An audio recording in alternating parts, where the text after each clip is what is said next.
Hi, everyone, and welcome to the latest installment of Ask Dr. Sharon. I'm Sharon Wald. I'm a functional medicine health coach, and today I want to talk to you about acid reflux or heartburn. So what the real root causes of it are. Okay, so the worldwide stats for the incidence of heartburn or acid reflux is about 12%. But when we look at the stats for the Western countries, the numbers shoot up to anywhere between 20 to 40%. So that is a lot of people experiencing some real problems here. And antacids are the most commonly prescribed over-the-counter medication that's purchased. And for the most part, it is the exact wrong thing to be doing to address chronic acid reflux. Okay, so let's get into that. Why is that? Okay, because acid reflux is the most common reason for it is not too much stomach acid being produced, but actually too little. So, wow, hold on here. How does that work? Okay. So the main cause of acid reflux is stomach acid not staying in the stomach, but actually moving up into the esophagus.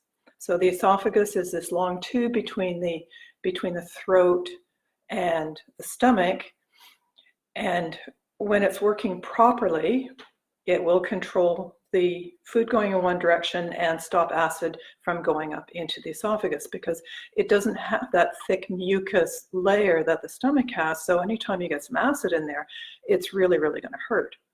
Okay, so why is acid actually moving up into the esophagus?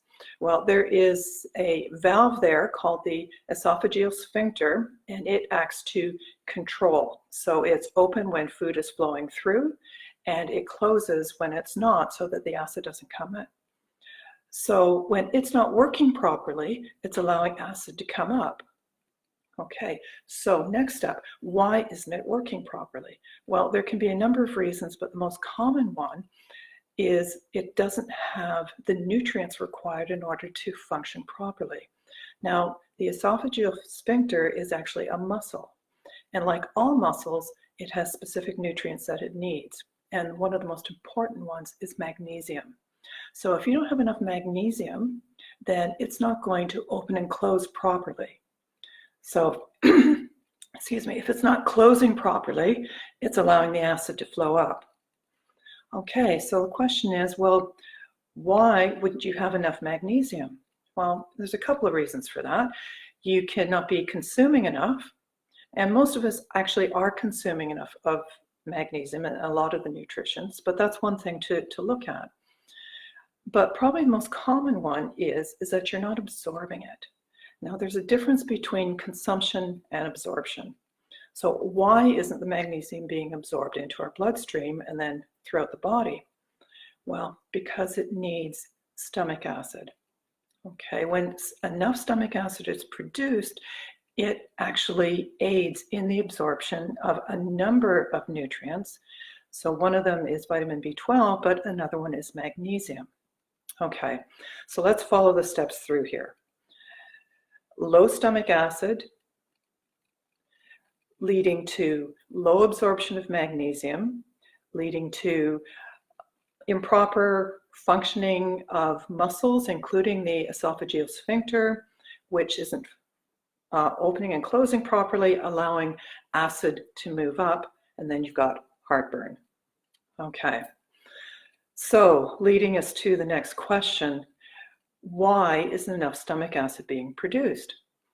Okay, there's lots of reasons. I'm just going to briefly discuss the top three. First one is stress, especially chronic stress. So when you go into a stressy situation, that means your body's preparing for fight or flight. And when it's preparing for that, what it tends to do is slow down any processes that aren't necessary for either fight or flight. And one of these is digestion and stomach acid production. So if you're suffering from chronic stress, you're in all likelihood going to be wide open for more acid reflux. So you need to be able to address that either through addressing the source of the stress or in building your stress resilience. Okay, the second reason would be eating too fast. Okay, so you really do have to chew thoroughly and slowly in order to let your stomach produce enough stomach acid in time. Okay, this is probably one of the simplest, although probably not one of the easiest things to do, is to train yourself to start eating slowly. Now, the third reason has to do with our thyroid function, and this is particularly important to those of you that are suffering from low thyroid function, and this could be Hashimoto's or a non-autoimmune cause. As you know, the thyroid is responsible for the operation of a number of our body processes, and when it's in a low thyroid or it's not producing enough thyroid hormone, then processes slow down, and one of these is stomach acid. Okay, now there's a number of different factors that will promote poor thyroid function. I can't address them all or we'd be here all day. But if that is a concern for you and you've got some questions, hey, just message me and we'll set up a time to chat about it. Okay, happy to do that. Okay, so before I go, I want to leave you with this one message, is if you're suffering from chronic acid reflux or heartburn, please address the root causes and stop with the antacids. We need strong stomach acid for a couple of different reasons. Number one is it's a prime defense against any pathogens that we bring in through our food. And number two, as I've kind of gone over briefly here, we need it for digestion and also absorption of a lot of our nutrients. So if you don't have enough stomach acid and you promote it by taking more antacids, you open yourself up to a lot more gastrointestinal infection and also malnutrition, okay, which is going to cause heaps of problems down the line. Okay, look, I really hope that you found this helpful. If you've got any questions at all, as I said, either put them in the comments below or get in touch with me, message me. Happy to help. Okay, everyone, I hope you enjoy the rest of your week and please keep safe. Bye for now.